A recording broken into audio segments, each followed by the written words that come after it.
Hi everyone. Today we're going to read Danny the Champion of the World, written by Roald Dahl. Chapter 4 My Father's Deep Dark Secret.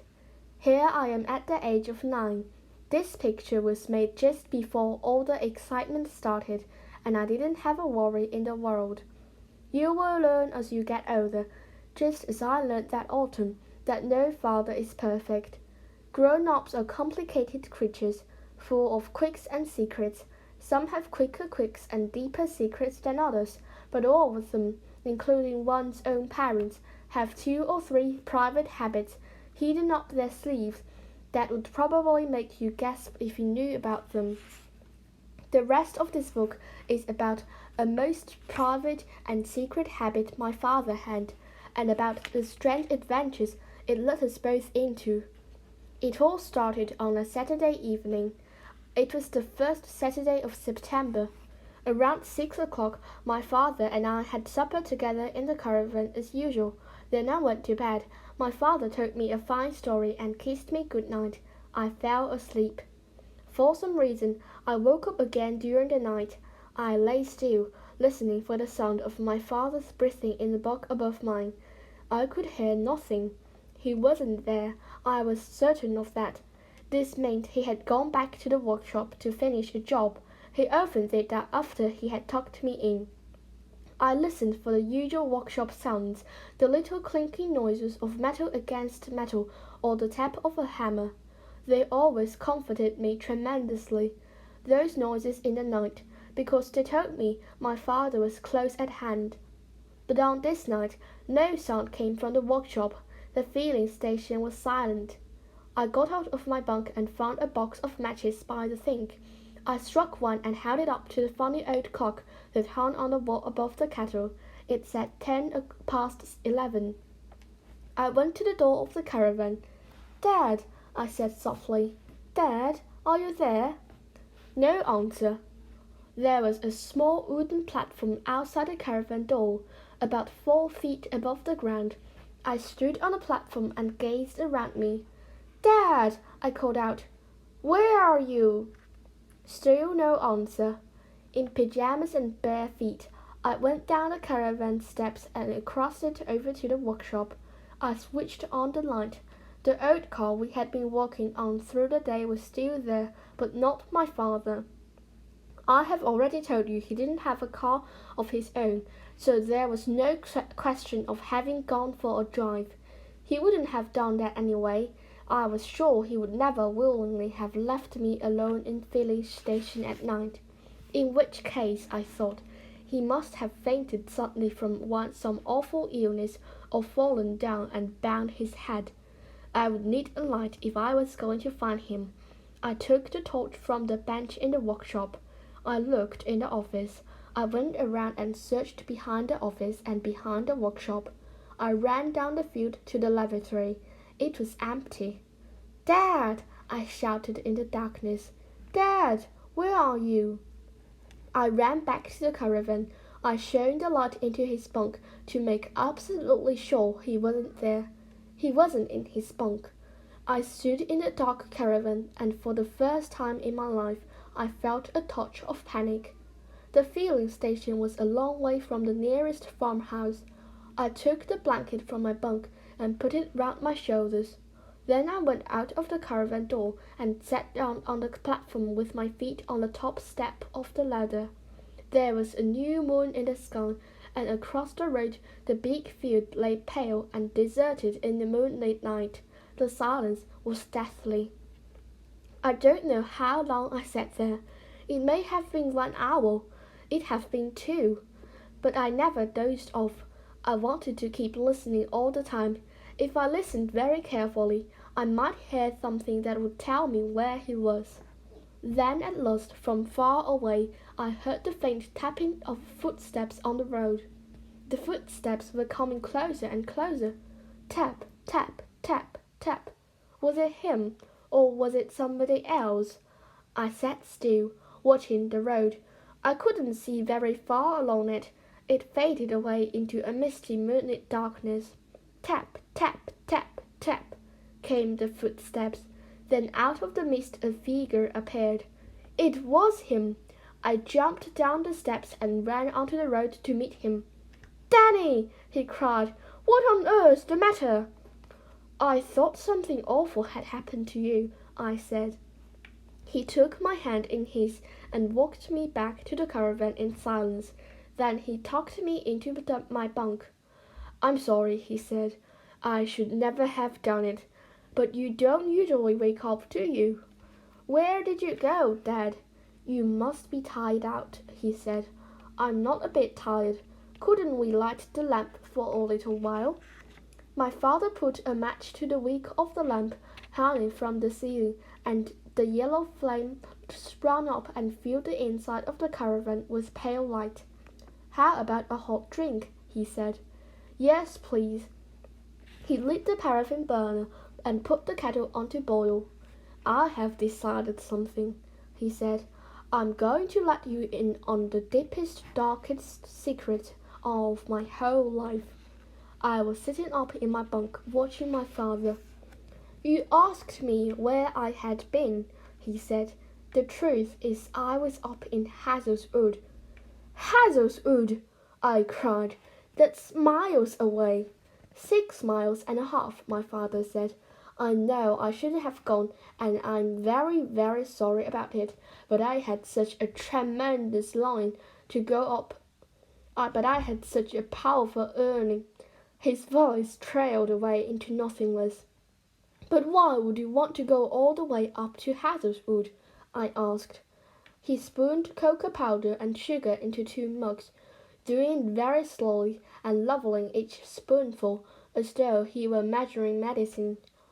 "Do you know what is meant by poaching?" he asked. "Poaching? Not really." "No. It means going up into the woods in the dead of night and coming back with something for the pot.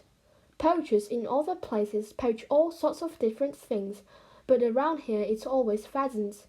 "You mean stealing them?" I said, aghast. "We don't look at it that way," my father said. "Poaching is an art. A great poacher is a great artist." "Is that actually what you were doing in Hazelwood, Dad? Poaching pheasants?" "I was practicing the art," he said. "The art of poaching." I was shocked. My own dad was a thief. This gentle, lovely man! I couldn't believe he would go creeping into the woods at night to pinch valuable birds belonging to somebody else. "The cat was boiling," I said. "Ah, so it is." He poured the water into the mugs and brought mine over to me. Then he fetched his own and sat with it at the end of my bunk. "Your granddad," he said, "my own dad, was a magnificent and splendiferous poacher. It was he who taught me all about it. I caught the poaching fever from him when I was 10 years old, and I've never lost it since. Mind you, in those days just about every man in our village was out in the woods at night poaching pheasants. And they did it not only because they loved the sport, but because they needed food for their families. When I was a boy, times were bad for a lot of people in England. There was very little work to be had anywhere, and some families were literally starving. Yet a few miles away in the rich man's wood, thousands of pheasants were being fed like kings twice a day. So can you blame my dad for going out occasionally and coming home with a bird or two for the family to eat?" "No, my father," I said. "Of course not. But we are not starving here, Dad." "You've missed the point, Danny boy. You've missed the whole point. Poaching is such a fabulous and exciting sport that once you start doing it, it gets in your blood and you can't give it up. Just imagine," he said, leaping off the bunk and waving his mug in the air. "Just imagine for a minute that you are all alone up there in the dark wood, and the keepers have guns." "Guns!" I gasped. "They don't have guns." "All keepers have guns, Danny. It's for the vermin mostly, the foxes and stoats and whistles who go after the pheasants. But they will always take a pot at a poacher, too, if they spot him." "Dad, you're joking." "Not at all. But they only do it from behind, only when you're trying to escape. They like to pepper you in the legs about 50 yards. They can't do that, I cried. They could go into prison for shooting someone. You could go to prison for poaching, my father said.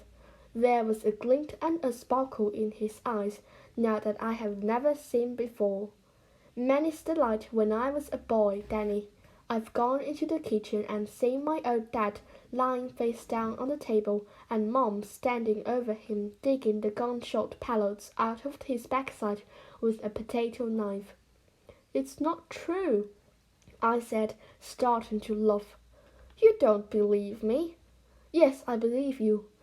Towards the end, he was so covered in tiny little white scars he looked exactly like it was snowing. I don't know why I'm laughing, I said. It's not funny, it's horrible. Poacher's bottom, they used to call it, my father said, and there wasn't a man in the whole village who didn't have a bit of it one way or another, but my dad was the champion. How's the cocoa? Fine, thank you. If you're hungry, we could have a midnight feast, he said. Could we, Dad? Of course. My father got out the bread tin and butter and cheese and started making the sandwiches. Let me tell you about this phony pheasant shooting business, he said. First of all, it is practiced only by the rich. Only the very rich can afford to rear pheasants just for fun of shooting them down when they grow up. These witty idiots spend huge sums of money every year buying baby pheasants from pheasant farms and rearing them in pens until they are big enough to be put out into the woods. In the woods, the young birds hunt around like flocks of chickens. They are guarded by keepers and fed twice a day on the best corn until they are so fat they can hardly fly. Then beaters are hired who walk through the woods and clapping their hands and making as much noise as they can to drive the half-tamed pheasants towards the half-baked men and their guns. After that, it's bum, bum, bum, and down they came. Would you like strawberry jam on one of these? Yes, please, I said. One jam and one cheese. But Dad, what? How do you actually catch the pheasants when you are poaching? Do you have a gun hidden away up there? A gun? He cried, disgusted. Real poachers don't shoot pheasants, Danny. Didn't you know that? You've only got to fire a cap pistol up in those woods and the keepers will be on you. Then how did you do it? Ah, my father said, and the eyelids drooped over the eyes, veiled and secretive. He spread strawberry jam thickly on a piece of bread, taking his time. These things are big secrets, he said. Very big secrets indeed. But I reckon if my dad could tell them to me, then maybe I can tell them to you. Would you like me to do that? Yes, I said. Tell me now. That's the end of chapter 4. Congratulations, you finally read chapter 4 in Danny the Champion of the World. Thank you.